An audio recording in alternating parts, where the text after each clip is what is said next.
Okay, so first impression, correctly casting your lead character can sometimes carry an entire movie, TV show, or even a franchise. And I think they might have done it. Cress Williams is perfect for this. Whether he's jogging, walking through the hallways in a suit, whatever he's doing, he's great.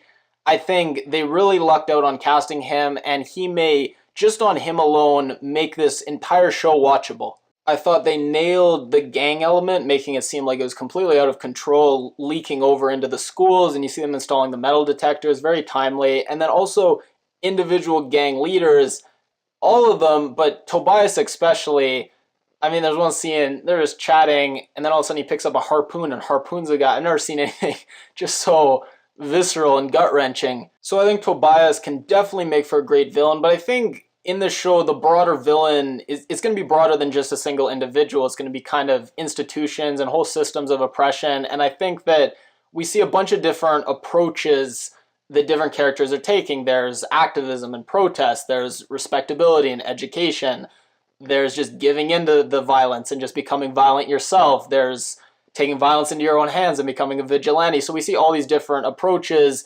And it's interesting. We don't see that in all shows, them actually tackling issues that are really thorny issues and then showing different competing philosophies to solving these problems. And I do like how he's involved in the school system because a lot of superheroes, there's that idea that it's about, not personal glory, but it's about protecting your community and cleaning up the community. And so he kind of pairs that with the more mundane aspect of cleaning up your community, which is getting involved in education, trying to educate the youth. So it's kind of interesting to pair those two things together.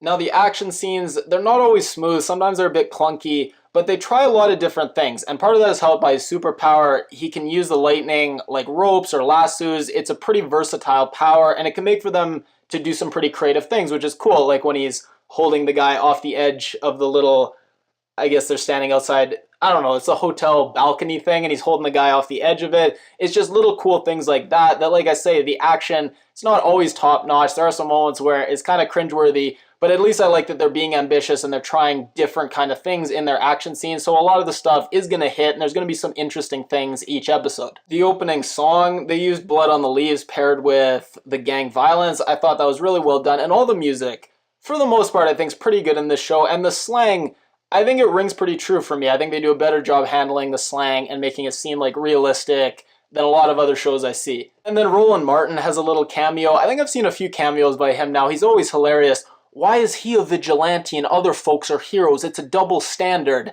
And then the daughters, on some level, I just wish, I like the main character so much, and I like the gangster so much, I kind of just wish the whole show was all about him, and half of each episode wasn't with the daughters. But they are pretty likable. It is interesting. They're both kind of rebelling against their father. One kind of good rebellion with the activism and the social justice. The other not so good rebelling by going to clubs and getting involved with shadowy characters. But, I mean, they're here to stay. One of them looks like they're getting superpowers now. So, on some level, I wish there was like less of a focus on the daughters just because I like the other characters so much. But shows aren't made for me. I gotta, watch shows that are made for everyone with that in mind. So I can't say that's a criticism. That's just my own personal thing. And I will say, I feel this show has a degree of, I guess, authenticity. I feel like whoever's behind the show and whoever's making some of the major choices and decisions, they're talking about issues that they actually do care about and they actually do know about from personal experience. They're using music and slang that maybe they've actually listened to and they actually hear on a day-to-day basis versus many other shows.